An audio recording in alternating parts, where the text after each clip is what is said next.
Carson please come out on the stage? He's standing there as well. Dr. Carson. Bizarre opening with candidates seemingly wandering onto the stage. Donald Trump was back after missing the last debate in Iowa, but the frontrunner in New Hampshire was not initially the main target of attacks from the others. That was Marco Rubio. A third place in Iowa has given the Florida senator momentum, and now seen as a threat to others who tried to drag him down.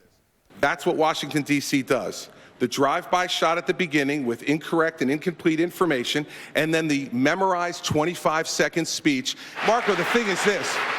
When you're president of the United States, when you're a governor of a state, the memorized 30-second speech where you talk about how great America is at the end of it doesn't solve one problem for one person. From the Iowa winner, concern at news of a North Korea missile launch. We're seeing the launch from a nuclear North Korea is the direct result of the failures of the first Clinton administration. The Clinton administration led the world in relaxing sanctions against North Korea.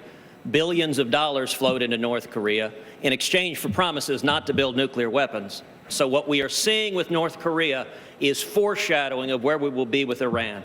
An attack from Jeb Bush brought this reaction from Donald Trump, who provoked boos in the audience.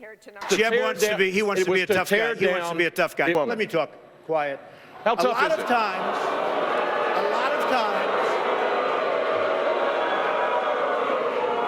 that's all of his donors and special interests out there.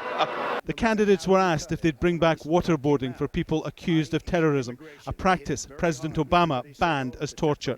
I would not bring it back in any sort of widespread use. It was used sparingly. Congress has changed the laws, and I think where we stand is the appropriate place. I would bring back waterboarding, and I'd bring back a hell of a lot worse than waterboarding. The story going into this debate was all about Marco Rubio's momentum, how he'd done well in Iowa and how he could do well in New Hampshire. But CHRISTIE and others attacked him, and that could be enough to damage the Florida senator.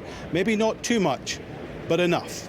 We thank the people of Manchester, New Hampshire for having us for this debate. The candidates now spend their final hours in New Hampshire chasing votes, chasing support, and chasing the dream of success. Alan Fisher, Al Jazeera, at the Republican debate in New Hampshire.